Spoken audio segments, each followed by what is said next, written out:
Good morning, everybody. I welcome all of you to a new academic year, the 107th in Fresno State's Distinguished History.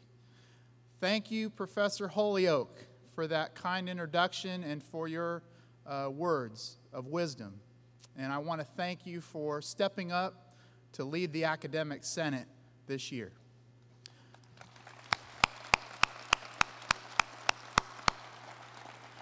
I am excited to work with you and with your Senate colleagues, and I want to acknowledge the two most recent Academic Senate chairs that I've been honored to serve alongside the Provost and the Cabinet with them, Professors Kevin Ayotte and Lynn Williams, who are with us today. Thank you, Ken, Kevin and Lynn, thank you. I also want to welcome our new Associated Students President, Blake Sante. Welcome, Blake. And I was pleased to send, there he is up there. Nice tie, Blake. I was pleased to send a personal letter to Blake earlier this month recognizing his academic achievement because he made the president's list for his perfect 4.0 GPA in spring 2017. Congratulations, Blake. Way to be bold. The backbone of our university is our dedicated staff. And today I want to acknowledge and thank Belinda Munoz and Katie Williamson, co-chairs of the Staff Assembly, and Shirley Staten, chair of the Joint Labor Council, for their leadership. Thank you, Shirley, Belinda, and Katie. Thank you all. And thank you to Mrs. Castro, who's up here at the front, for being at my side every single day and serving others with passion and love.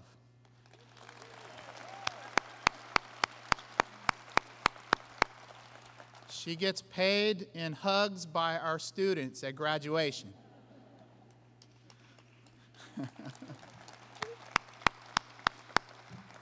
And finally, I want to acknowledge and thank the members of the President's Cabinet who are here today. As individuals, they are passionate about using their unique skills and experience to strengthen Fresno State. And as a team, our cabinet members help each other to succeed, and they model effective servant leadership in supporting our students, faculty, and staff. Thank you so much to all of you, cabinet members. I also see a new dean here, Dean Christopher Meyer from the College of Science and Mathematics. Welcome, Christopher. We're glad you're here. Christopher is from Sacramento, so he knows the Central Valley very, very well. Today, as I begin my 5th year as your president, I want to share with you the exciting progress that we've made together since 2013 and to chart out our next important steps in taking Fresno State to even greater heights of success. Our mission to boldly empower, to boldly educate and empower students for success deeply inspires me, and I know it also inspires you. Educating the next generation of leaders through teaching, research, and public service is what we do best at Fresno State. And our efforts in this area have resulted in widespread national and international distinction over the past year alone, from U.S. News and World Report, Washington Monthly, the American Association of State Colleges and Universities, and the Association of Public Land-Grant Colleges and Universities, among many, many others. Fresno State's pursuit of excellence is strengthened by the many awards and achievements earned by our dedicated faculty and staff. And sociology faculty member Jennifer Randels, who's right here in the front, You want to stand up for a second, Jennifer, so we can see you? Thank you for being here. Jennifer uses her knowledge from her research on family policy to teach students about how sociologically informed policy can address inequality and improve family life. And she's won national awards from the American Sociological Association and the National Council for Family Relations. Jennifer is an expert at bringing her academic work into the classroom, and she's been integral in attracting students to sociology, my son being one of those. And I want to thank you, Jennifer, for all your hard work.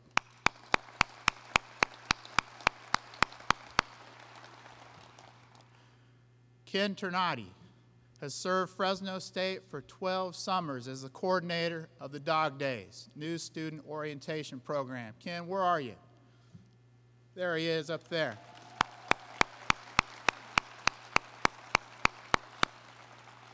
Throughout his 12 years of service, he has utilized his graphic design skill set and creativity to design and produce the Bark Book himself, a book which freshmen and transfer students use as a resource throughout their time at Fresno State. And over the past several years, Ken has worked extensively on expanding the new student orientation program. This summer alone, Ken organized the welcoming of 5,200 freshmen and transfer students and 2,000 guests. Great job, Ken. Thank you.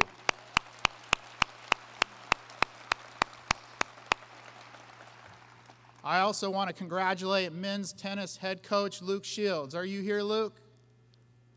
I'm not sure if Luke was able to make it. Is he over here? Luke, thank you.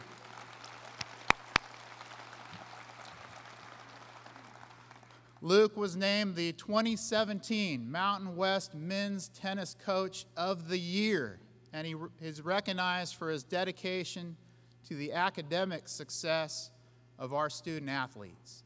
And what a testament to academics and athletics rising together. Congratulations to you, Luke. Thanks so much for your work. And last but not least, I want to recognize Tom Uribes. Tom has worked at Fresno State for 29 years in the outreach office and in the communications office. And as he prepares to retire later this year, I want to join Vice President Castadio and other colleagues in thanking Tom for his many contributions to Fresno State. Thank you so much, Tom. It's right over here.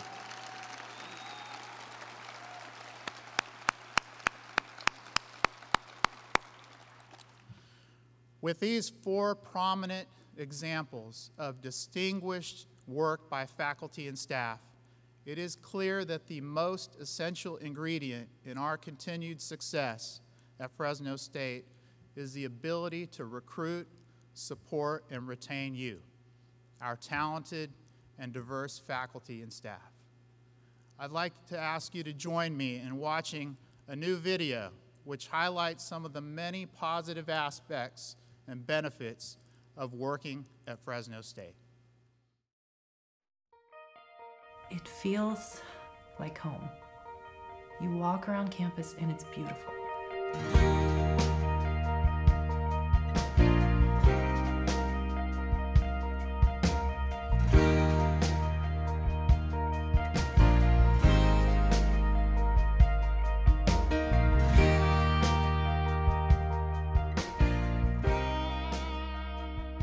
The students are amazing.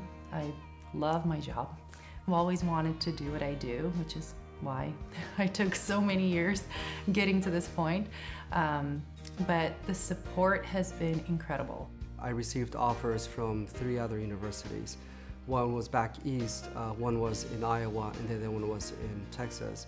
And I specifically chose Fresno State because I felt that I could make a difference here. I felt at home here, and I knew where I could grow and where I could make it grow as well and make a difference for everyone. It's like a lifelong learning, so you always want to be able to participate in different events that the campus has. I think that's a joy. I think that's why I love working here so much, is because I'm constantly learning, and I'm just like a sponge around all the students and the faculty and the staff. I just learned so much. As president of California State University, Fresno, it is my pleasure to welcome you. You will find our university to be a vibrant, diverse, and welcoming environment. This distinctive atmosphere is fueled by a spirit of intellectual curiosity and a passion for impacting the world through innovative teaching, leading-edge research, and creative scholarly pursuits. You have pretty much everything at your disposal. You want some travel funding, we have that. You want some professional development, we have faculty learning communities. So in terms of support, I can't complain. It's been good for me.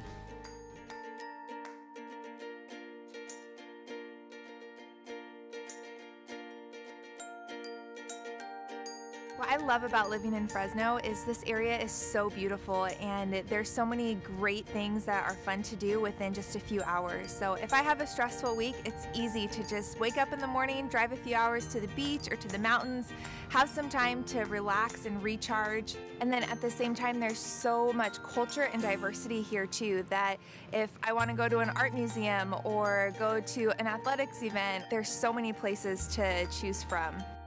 My first day here, I remember parking and thinking, this is the first day of a great future for me here at this university. And so I felt an immediate connection to Fresno State. Even though I had not been an alumnus of Fresno State, I felt that this was my university as well. On day one, I just thought it was such a privilege to work for Fresno State. I was trying really hard to get in. And when I got the call that I could work for Fresno State, I really went in with both feet and jumped in. Now I just see it growing and expanding even more, and I just love being a part of Fresno State. At Fresno State, we are focused on student success. Your role in student success is critically important. I look forward to working with you to find new ways to inspire our students and develop the next generation of leaders. Welcome to Fresno State, and go Dogs!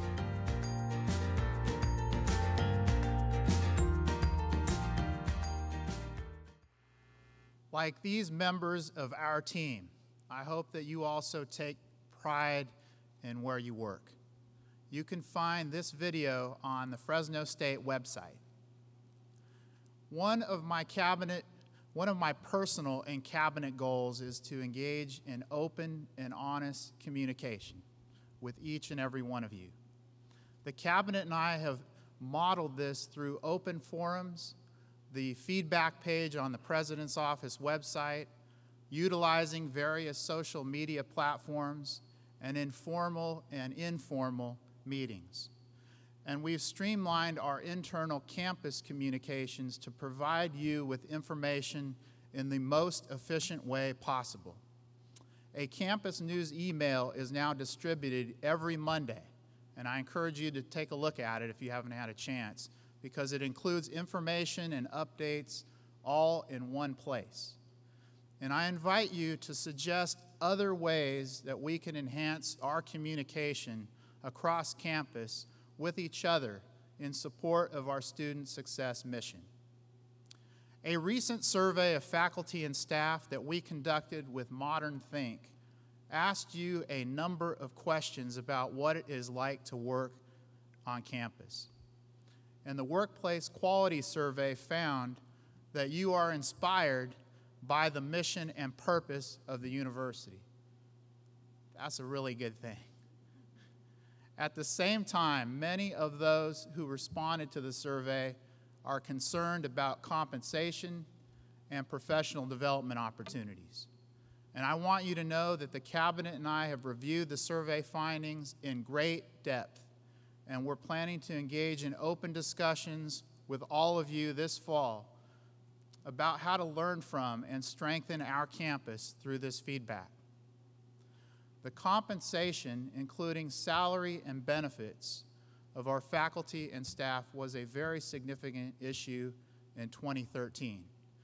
And while we have been able to increase salaries for faculty and staff each year since I've been president, I understand that many remain concerned about their compensation. Here's the good news. The good news is that virtually every new permanent dollar that we've received from the state has been used for faculty and staff compensation.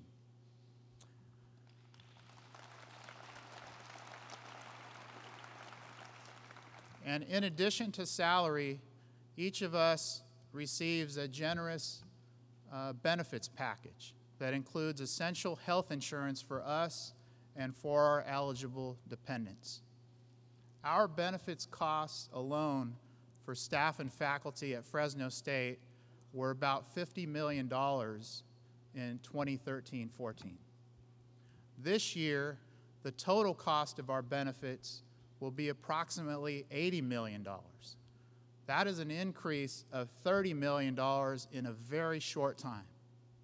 And at an individual level, the cost of our benefits is on average about 40% of our total salary. So when you think about compensation, I ask you to consider the total cost of salary and benefits, because that is the total investment that the university is making in each and every one of us.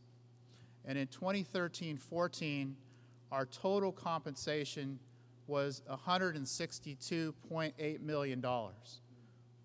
In this next year, that amount is projected to be $217.5 million.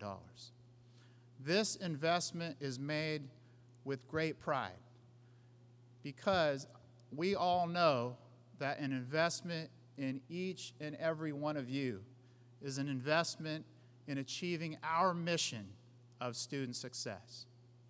And strengthening our professional development programs for faculty and staff is also a priority in our strategic plan. And to share one example of our commitment in this area, 2 years ago, we launched the Administrative Academy to support the professional development of our staff. Over 100 talented staff have participated in and benefited from enhancing their overall knowledge of the university through this program. And we're eager to continue this program along with others in the upcoming year. And I want to ask, how many of the 100 folks in that program are in the room today? Could you raise your hands? Terrific. Thank you for doing that.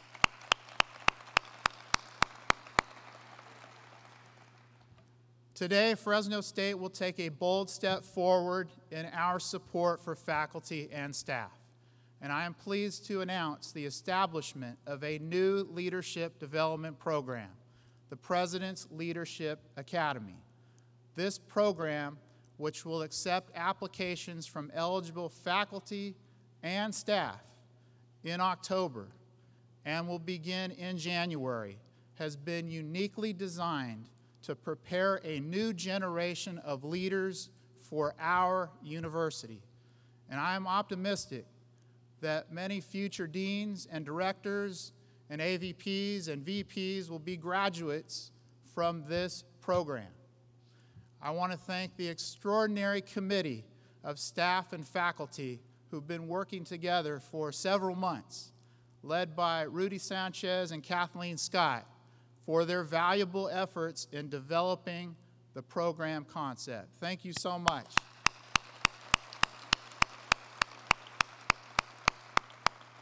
And I want to encourage you to look for the application and to apply. It's open at all different levels of the organization. So please take a look at that when it comes out in October. For some faculty and staff, their biggest concern is having a positive work environment with colleagues and supervisors. The way that we are leading is helping to build a community free from bullying and full of affirming collegial relationships, and where cultural competence is embraced throughout the university. We are a community built on the concept of us. I believe our campus culture today reflects these values better than ever. But I also know that we have more work to do in this important area so that every office, every supervisor, and every colleague embraces this collaborative mindset. Let's continue to hold each other accountable in this area.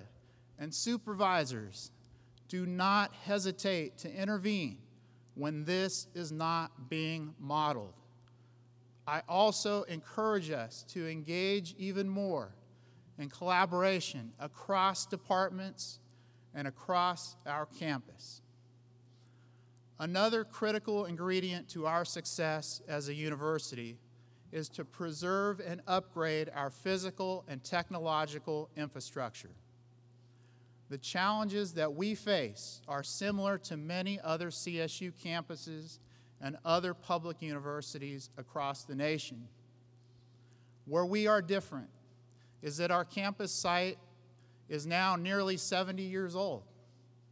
And because of this, we have unique central campus infrastructure issues and a number of buildings and teaching and learning spaces that need to be upgraded. And we're the lucky team that gets to do that. We have addressed these infrastructure issues aggressively. In fact, my personal experiences shape my perspective in this area.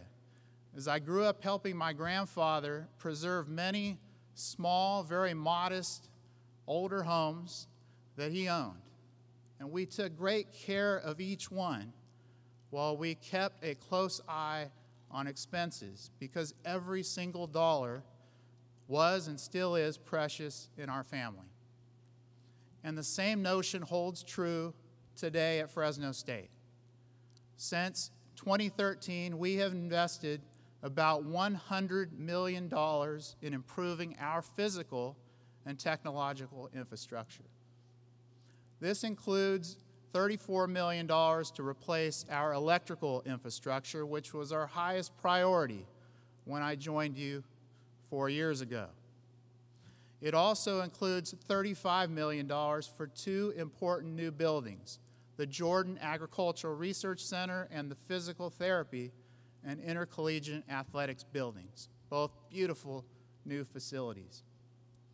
The other approximately $30 million that we spent was dedicated to modernizing classrooms and replacing roofs. Replaced a lot of roofs, right, Vice President A-Stone? Elevators, HVAC systems. We also improved parking lots and streets, and we invested $2.5 million in our jewel of a university farm. We invested in preserving and enhancing our athletic spaces. Right, Jim Barco? We did that. We included the new soccer and lacrosse field, new tennis courts, and a new track, and an improved facility for our great equestrian team is forthcoming. We also invested in a beautiful new quad. Right, Dean Dembest? I remember we stood together on Valentine's Day to officially open the new quad. What an appropriate day to open the new quad. While we have made dramatic progress in this area in such a short time, there is much more to do. Today, I am pleased to announce that we will invest $26 million more in new funding in this next academic year to support infrastructure projects that are essential to the well-being of our university. And this will include $10 million to modernize North and South Gym to support our academic and our athletic programs, and $5.1 million to modernize 8 of our oldest and most important teaching spaces. But here's even better news. Our new plan to upgrade teaching and learning spaces extends through 2019 and will include a total investment of $11 million, $5 million this year and $6 million more next year to modernize 12 of our most widely used classrooms. Those are the classrooms. What do you think?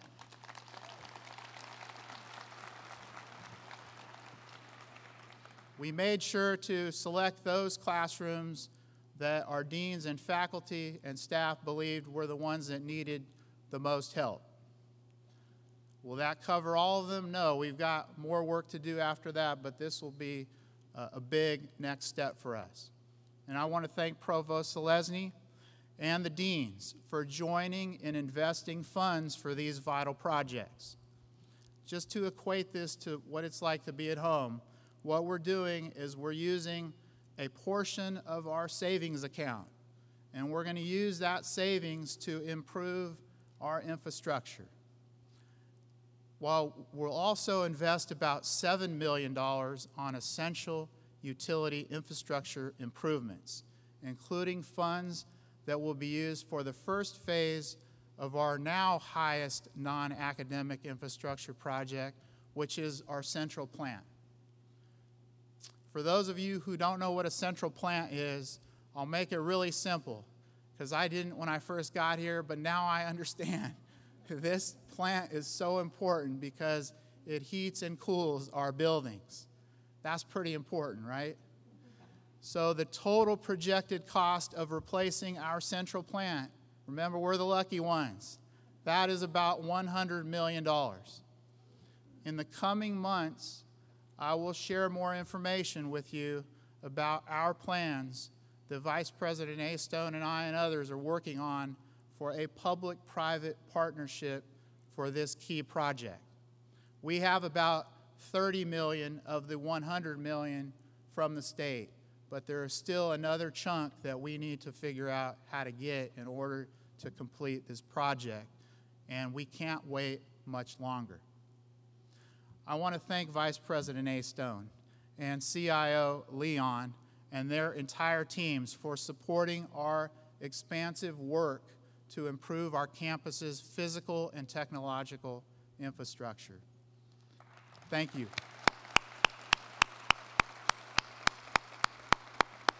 They have been working really hard.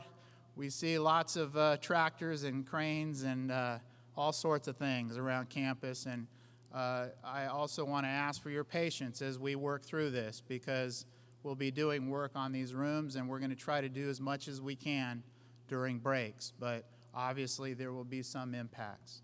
But we know that there is something better on the other side of each and every one of these projects. I also want to acknowledge our procurement team. They play such an important role in this project, and they earned the 2017 Annual Achievement of Excellence in Procurement Award. Congratulations.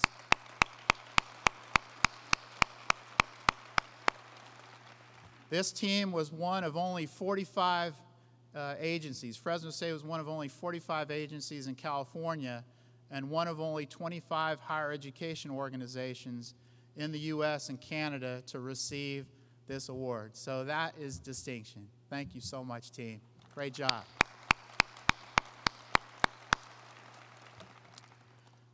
My vision is clear and simple. It is for Fresno State to be a national leader in supporting and graduating talented and diverse students. Our campus goals for graduation rates, a 6-year graduation rate of 70% and a 4-year rate of 39%, are on the horizon. And with cabinet leadership from Vice President Lamas and Provost Selesny and all of the folks that are working together, all of us, and our talented students across the campus, we are well on our way to achieving these goals. And I want to thank them and everybody working on this. It will require all of us to work together closely so that we can achieve those goals. We will realize this vision by sustaining a campus culture where our students, faculty, and staff can grow and thrive. Universities are places where a wide range of ideas and perspectives can be discussed and debated. And I believe Fresno State has an opportunity to model for our Central Valley and beyond how freedom of speech in a civil and respectful way leads to a stronger teaching and learning environment. And as a thoughtful member of our campus community, I urge you to be boldly open-minded and to take the time to listen to and respect the perspective of others while sharing your own perspective. This is especially important on occasions when you might disagree with someone else's point of view. I know it can be hard for me sometimes, and I know it can be hard for you, but it is so important to do that because it's through respectful and truthful interactions on campus and in our community that we develop together an ability to more clearly understand issues and needs beyond our own. And in this spirit, I invite you to participate in the Fall Forum for Inclusion, Respect, and Equity on October 19th that Dr. Apuda and her talented team are organizing. And throughout the day, there will be many opportunities to learn from one another and to hear insights from our guests, Dr. Ken Paulson. He's president of the First Amendment Center and dean of the College of Media and Entertainment at Middle Tennessee State University. So I hope that you'll join us on October 19th. We are also very fortunate to have at Fresno State this fall one of the nation's top young journalists. His name is Robert Costa, and he's with the Washington Post and PBS's Washington Week in Review. He will be right here at the Save Mart Center on October 16th. And Mr. Costa has been breaking, as you may know, many important national stories, and he will share his unique insights about key developments in Washington, D.C. And just for fun, you might follow him on Twitter because he will do this in real time on Twitter, and he seems to be ahead of his journalist colleagues. So please plan to participate in both of these important events and invite others to join. These events are open to everybody, and especially encourage our students to come. While my speech today has focused primarily on what is occurring on campus, as we work toward our next comprehensive fundraising campaign, we must also continue to strengthen efforts to engage 230,000 alumni and hundreds of thousands of friends across our region, state, nation, and world. When they are more engaged with each other through our university, the prosperity of our region and its people are advanced right along with student success. And as the largest university in the Central Valley, we are a critical economic driver. So when Fresno State succeeds, so does the city of Fresno and the entire Central Valley. It is time for us to take Fresno State to even greater heights. Why? Because the future of our talented and diverse students and our entire region depends on our success. So the stakes are high. Our faculty and staff are inspired by our mission. Our students are hardworking and full of potential. And our alumni and friends are more engaged and supportive than ever before. These are the essential ingredients needed to boldly advance Fresno State to new heights of distinction, well beyond the imaginations of our founders over 100 years ago. I thank you for listening today, and most importantly, I thank you for serving alongside of me and making this university even greater. So let's continue to be bold as we make our 107th academic year at Fresno State the very best.